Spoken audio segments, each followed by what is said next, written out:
എല്ലാവർക്കും സുഖമാണെന്ന് വിശ്വസിക്കുന്നു. ഡെയിലി അപ്ഡേറ്റിലേക്ക് എല്ലാ ആളുകൾക്കും സ്വാഗതം.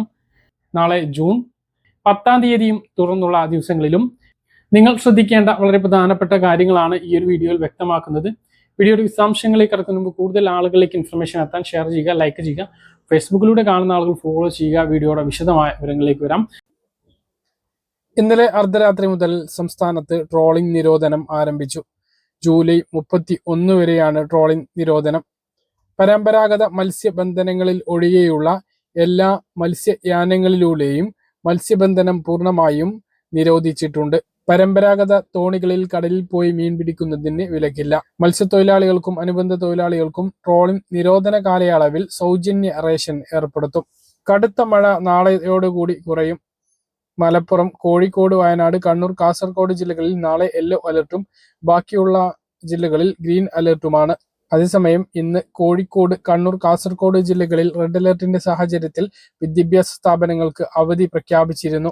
പോലീസിന്റെ വളരെ പ്രധാനപ്പെട്ട ഒരു അറിയിപ്പ്: എയർപോർട്ട് ഓപ്പറേഷൻ കൺട്രോളിന്റെ പേരിൽ വ്യാജ വാർത്തകൾ പ്രചരിക്കുന്നുണ്ട് എന്നും വിമാനത്താവളങ്ങളിലും പെട്രോൾ പമ്പുകളിലും ട്രാക്കിംഗ് ചിപ്പ് അടങ്ങിയ കീ ചെയിനുകൾ വിൽക്കുന്ന സംഘങ്ങളുണ്ട് എന്നും എയർപോർട്ട് ഓപ്പറേഷൻ കൺട്രോളിന്റെ പേരിൽ പ്രചരിക്കുന്ന വാട്സപ്പ് സന്ദേശം വ്യാജമാണ് എന്ന് കേരള പോലീസ് അറിയിച്ചു. വ്യാജ വാർത്തകൾ നിർമ്മിക്കുന്നതും പ്രചരിപ്പിക്കുന്നതും ശിക്ഷാർഹമാണ് എന്നും പോലീസിന്റെ മുന്നറിയിപ്പിൽ പറയുന്നു. കഴിഞ്ഞ ദിവസമാണ് രാജ്യത്ത് വീടുകളിൽ ഉപയോഗിക്കുന്ന പാചകവാതക വില വീണ്ടും വർദ്ധിപ്പിച്ചത്.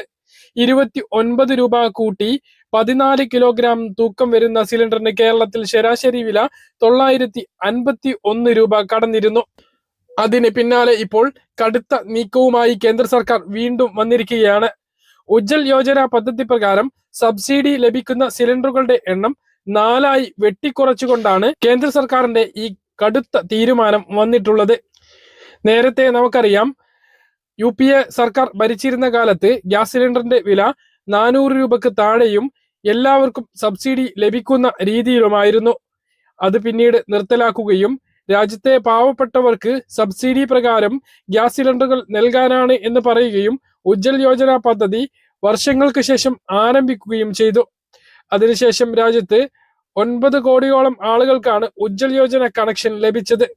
ആദ്യഘട്ടത്തിൽ 200 രൂപയായിരുന്നു സബ്സിഡി നൽകിയിരുന്നത്. ആ ഒരു സമയമായപ്പോഴേക്കും 1000 രൂപ സിലിണ്ടറിന് കഴിഞ്ഞു. കഴിഞ്ഞ ലോക്സഭാ ഇലക്ഷന് മുന്നോടിയായി 300 രൂപ സിലിണ്ടറിന് കുറച്ചപ്പോഴാണ് 700 ശരാശരി വിലയിലേക്ക് എത്തിയത്. ആ സമയത്ത് 200 രൂപ സബ്സിഡി കൂടി ലഭിച്ചിരുന്ന സാഹചര്യത്തിൽ 500 രൂപ 550 രൂപക്ക് ഗ്യാസ് സിലിണ്ടറുകൾ ഇവർക്ക് ലഭിച്ചിരുന്നു. ഇങ്ങനെ വർഷത്തിൽ 12 സിലിണ്ടർ ആയിരുന്നു അന്ന് ലഭിച്ചത്. പിന്നീട് അത് വെട്ടിക്കുറച്ച് 10 ആക്കി. ഇപ്പോഴിതാ വീണ്ടും വെട്ടിക്കുറച്ച് 4 ആക്കിയിരിക്കുന്നു.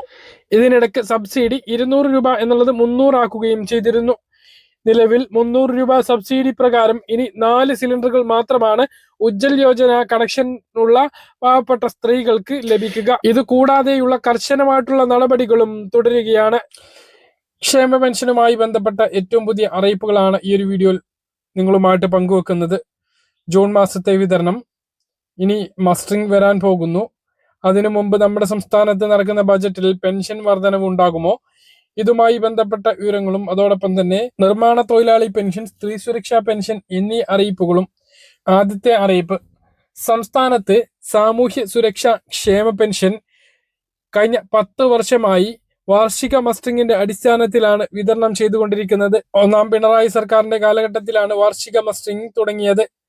വാർഷിക മസ്റ്ററിംഗിന്റെ സമയം ഇപ്പോൾ ആയിക്കൊണ്ടിരിക്കുകയാണ്.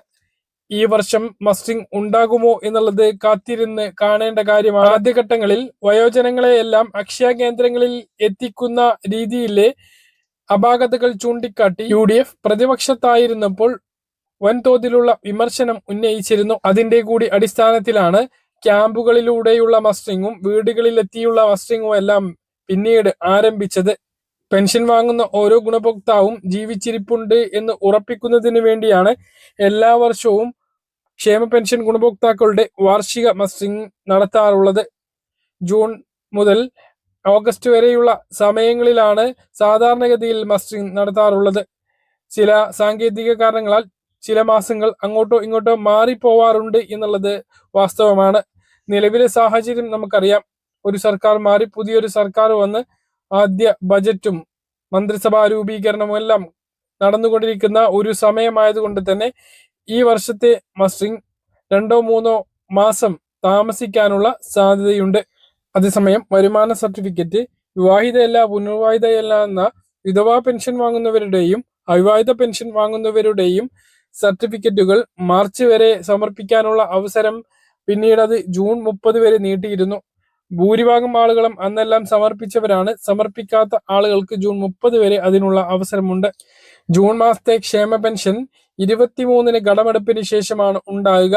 24-ാം തീയതി അല്ലെങ്കിൽ 25-ാം തീയതിയായിട്ട് പെൻഷൻ വിതരണം ഉണ്ടാകും. 26-ാം തീയതി പൊതു അവധിയാണ്. അതിനുശേഷമായിരിക്കും കയ്യിൽ വിതരണം ആരംഭിക്കുക. ജൂലൈ 5-നുള്ളിൽ എല്ലാവർക്കും കയ്യിൽ പെൻഷൻ വിതരണം പൂർത്തീകരിക്കുന്ന തരത്തിലാണ് ജൂൺ മാസത്തിലെ പെൻഷൻ വിതരണം. ഈ മാസം കെട്ടിട നിർമ്മാണ തൊഴിലാളി പെൻഷൻ ഉണ്ടാകും എന്നാണ് അറിയിച്ചിട്ടുള്ളത്. കെട്ടിട നിർമ്മാണ തൊഴിലാളി പെൻഷൻ നേരിട്ട് DBT വഴി കൈമാറുന്ന രീതിയല്ല. ക്ഷേമ ബോർഡ് നേരിട്ട് ജില്ലാ ക്ഷേമനിധി ഓഫീസുകളിലേക്ക് കൈമാറിയും അവിടുന്ന് ഗുണഭോക്താക്കളുടെ അക്കൗണ്ടുകളിലേക്ക് കൈമാറുകയാണ് ചെയ്യുന്നത്. 1600 രൂപ മാത്രമാണ് അവർക്ക് ലഭിക്കുന്നത്.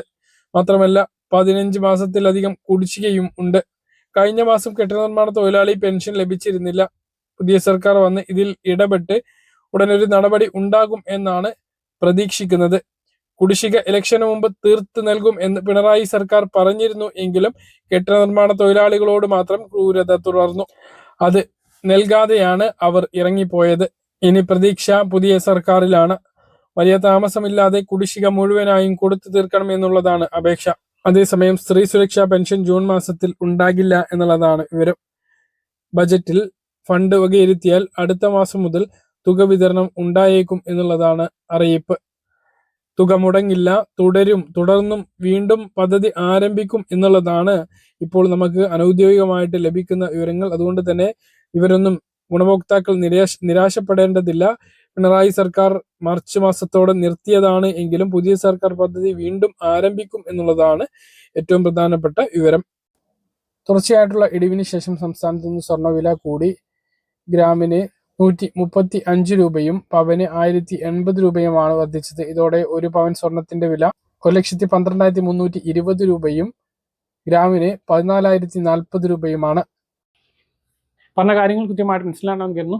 ഇതുപോലുള്ള ഇൻഫർമേഷൻ നമുക്ക് ചാനൽ സബ്സ്ക്രൈബ് ചെയ്യുക, ഫോളോ ചെയ്യുക. മറ്റൊരു വീഡിയോയുമായി നമുക്ക് വീണ്ടും കാണാം. ദൂരേക്കും.